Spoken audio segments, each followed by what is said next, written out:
Hello दोस्तों, आप daily के कितने रुपए खर्च करते हो? मिनिमम 50 रुपए तो करते ही होंगे। तो महीने के कितने हुए?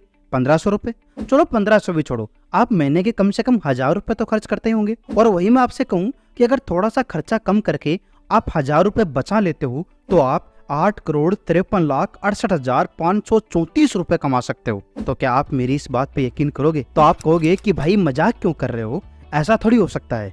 नहीं मेरे दोस्त, मैं मजाक नहीं कर रहा हूँ। इस वीडियो को पूरा देखना, यकीन मानो आपके सारे सवालों के जवाब आपको मिल जाएंगे।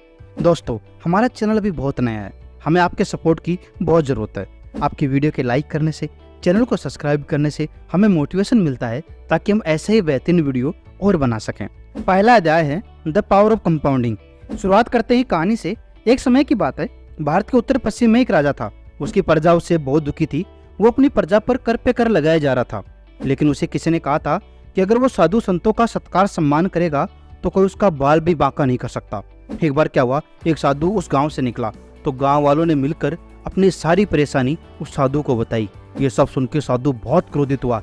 वो गुस्से में राजमहल गया, लेकिन वहां जाकर देखा तो राजा पहले ही उनके सम्मान में खड़ा था। राजा ने उन्हें अपने सिंहासन पर बिठाया और खूब सत्कार किया। ये सब देख के साधु बहुत खुश हुआ और उसने राजा को आशीर्वाद दिया कि वो 7 जन्मों तक राज करेगा। ये सब सुनकर राजा बहुत खुश हुआ और उन्होंने साधु से कहा कि महाराज, मांगो जो तुम्हें मांगना है। ये सब सुन के साधु हंसने लगा और साधु ने राजा से कहा कि राजा, मैं जो मांगूंगा वो तुम नहीं दे पाओगे। यह सुनकर राजा बहुत क्रोधित हुआ और उसने साधु से कहा कि साधु महाराज, आप तो मांगो, आपको जो मांगना है। ऐसा तो क्या है जो मैं नहीं दे सकता? तो साधु ने कहा कि आपके पास में चेस बोर्ड होगा? तो राजा ने कहा क्यों नहीं होगा। उसने अपने मंत्री को बोलकर चेस बोर्ड मंगवाया। साधु ने राजा से कहा कि मुझे और कुछ नहीं चाहिए। इस चेस बोर्ड में जितने खाने हैं, यानी 64 खाने हैं, 64 खानों में पहले खाने में 1 चावल का दाना, दूसरे खाने में 2 चावल के दाने, तीसरे खाने में इसका दुगुना 4 चावल के दाने। इस तरह करके जितने 64 खानों में चावल के दाने आते हैं, बस उतना ही मुझे चावल के दाने दे दो। ये सुनकर राजा जोर से हंसने लगा और कहा, साधु कुछ बड़ा मांगो। तो साधु महाराज भी जोर से हंसने लगे और कहा, राजा आप तो मुझे बस इतना ही दे दो। राजा ने अपने मंत्री को आदेश दिया और कहा, साधु महाराज की इच्छा पूरी की जाए। जैसा कि आपको पता है, चेस बोर्ड में 64 खाने होते हैं। मंत्री ने पहले खाने में 1 चावल का दाना रखा, दूसरे में 2 रखा, तीसरे में 4 रखा। इस तरह करते करते वो 15वें खाने में पहुंचा तो वहां उसने चावल के दाने रखे 16,384। यहाँ तक तो ठीक था, लेकिन जैसे ही वो 25वें खाने को भरने लगा, पूरा खजाना ही खाली हो गया। आपको पता है 25वें खाने में कितने चावल के दाने आए होंगे? 85,88,608 दाने।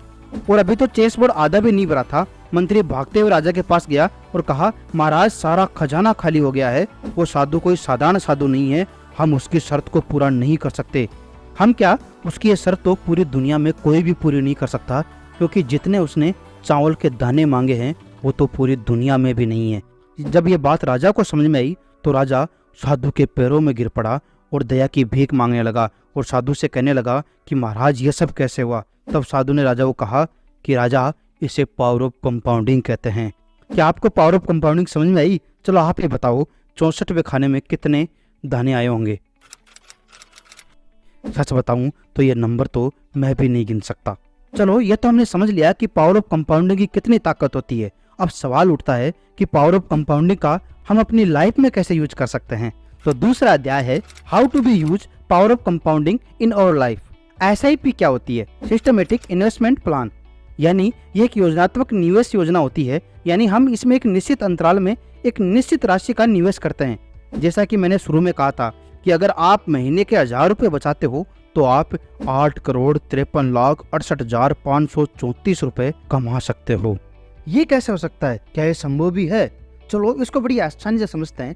मैं आपको मेरे लैपटॉप की स्क्रीन पर ले चलता हूँ, जहाँ हम SIP कैलकुलेटर से समझेंगे कि आखिर ये हो कैसे सकता है। ये ग्रो का SIP कैलकुलेटर है, जहाँ हम हर महीने 1000 रुपये इन्वेस्ट करते हैं तो हमें कितना रिटर्न मिलेगा, इसकी पूरी जानकारी मिलती है। माना अगर हमने 1000 रुपये हर महीने इन्वेस्ट किया और हमें 18% रिटर्न मिल रहा है, और हमने अगर 1 साल के लिए निवेश किया तो हमें जो पैसा मिलेगा वो कितना मिलेगा? 13,237 रुपये, यानी 1237 रुपये हमें रिटर्न मिल रहा है, ब्याज मिल रहा है। अगर इसे हम 2 साल के लिए निवेश करते हैं तो कितना होगा? हम 2 साल में 24,000 निवेश कर देंगे, जबकि हमें जो रिटर्न मिलेगा वो मिलेगा 5,063, यानी टोटल मिलेगा 29,063 रुपये। आपने देखा कैसे वो दुगुना से ज़्यादा हो गया। अगर इसी टाइम पीरियड को हम 3 गुना कर देते हैं तो आप देखोगे कि जो पैसा पहले 5,000 रिटर्न मिल रहा था वही 11,000 रुपये हो गया। क्यों?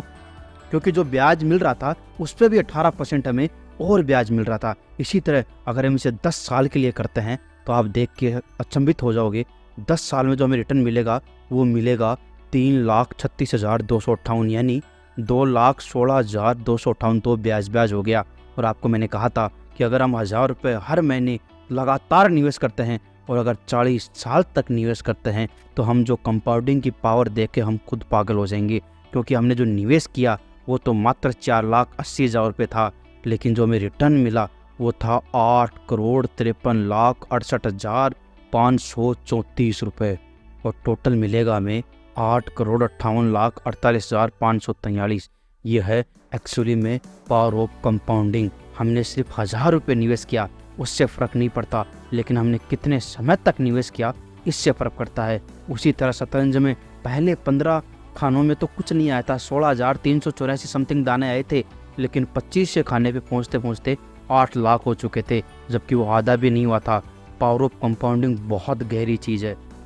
तो क्या आप तैयार हैं इन्वेस्ट करने के लिए? नहीं मेरे दोस्त, इन्वेस्ट करने से पहले इन्वेस्टमेंट का पूरा नॉलेज होना बहुत ज़रूरी है। इसके लिए आप एक इन्वेस्टमेंट एडवाइज़र को हायर कर सकते हैं, नहीं तो आप पहले खुद इन्वेस्टमेंट के बारे में सीख कर उसके बाद इन्वेस्ट कर सकते हैं। इससे पहले मैंने एक बुक समरी और बनाई थी इन्वेस्टमेंट के ऊपर, द इंटेलिजेंट इन्वेस्टर। उसे देखने के लिए आप यहाँ क्लिक करें। मिलते हैं अगले वीक एक और बेहतरीन बुक समरी के साथ। तब तक के लिए bye bye. Thanks for watching.